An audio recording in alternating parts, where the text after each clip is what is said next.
سچا واقعہ حضور نے اپنے صحابہ کو سنایا۔ 3 آدمی سفر کے لیے روانہ ہوئے، یہاں تک کہ ان کو رات پڑ گئی، تو ایک غار کے اندر وہ داخل ہوئے رات گزارنے کے لیے۔ آندھی چلی، بارش آئی، تو اوپر سے ایک پتھر لڑکا اور وہ غار کے دروازے پہ آ کے گر گیا، اور اتنا بھاری اور بڑا پتھر تھا کہ اس نے غار کا دروازہ بند کر دیا۔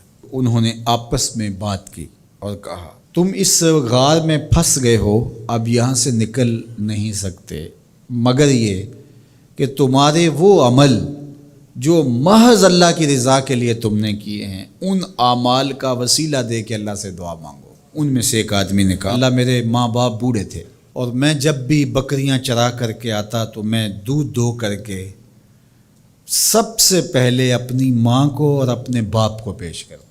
ایک دن میں سرسبز درختوں کی تلاش میں بکریاں لے کے کوئی چارہ، کوئی درختوں کی تلاش میں دور نکل گیا۔ میں جب واپس پلٹا، دونوں سو چکے تھے۔ میں نے یہ مناسب نہ سمجھا کہ میں ان کو جگاؤں، بیدار کروں کہ اٹھو دودھ پی لے، لیکن اب سارا دن وہ بھوک سے تھے، تو اچانک آنکھ کھلے اور بھوک کی شدت سے تڑپے، تو میں وہاں سے ہٹ بھی نہیں سکا۔ تو کہتا ہے کہ میں بچوں کو نظر انداز کیا اور ماں باپ کے جاگنے پہ دھیان رکھا، اور یوں ساری رات بیت گئی۔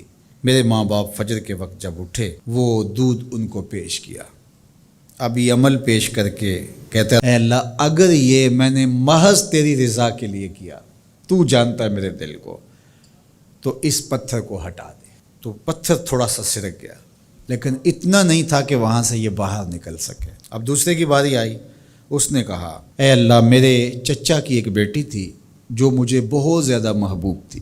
مرد عورت کے ساتھ جتنی محبت کرتا ہے، اس طرح میرا اس کی طرف رجحان قلب تھا، تو میں نے اس کو اپنی خواہش کی تکمیل کے لیے کئی بار کہا، لیکن اس نے کہا کہ یہ نہیں ہو سکتا۔ اور پھر ایک دن حالات نے اس کو مجبور کر دیا، فاقہ زدہ حالات ہو گئے، غربت آ گئی، تو اس نے مجھ سے اپنی حاجت طلب کی، تو میں نے اس کو 120 دینار دیے، لیکن اس شرط پہ کہ تم اپنا جسم میرے سپرد کرو گی۔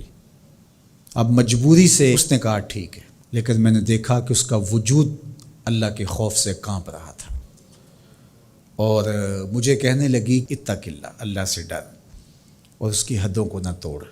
میری خواہشات تو پگلی تھیں، آرزوئیں تو بے تاب تھیں، اور میں اس کی قیمت بھی ادا کر چکا تھا، لیکن اس کا یہ جملہ کہ اللہ سے ڈر، تو میں نے تیرے سے ڈر کے اس کو چھوڑ دیا، اور جو اس کو میں نے 120 دینار دیے تھے وہ بھی اس کے پاس رہنے دیے۔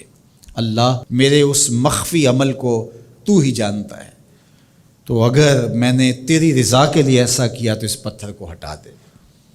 تو پتھر تھوڑا سا ہٹ گیا، سوراخ تو زیادہ ہو گیا، لیکن ابھی بھی وہاں سے گزرنا ممکن نہیں تھا۔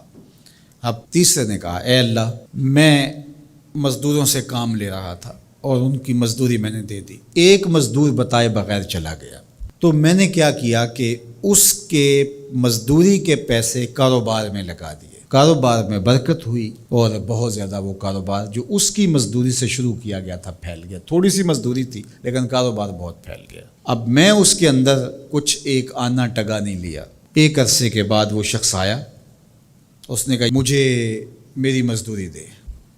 تو میں نے کہا، یہ بکریاں، یہ بھیڑیں، یہ اونٹ، یہ غلام، یہ نوکر چاکر، یہ سب کچھ ہے، یہ تیری مزدوری ہے۔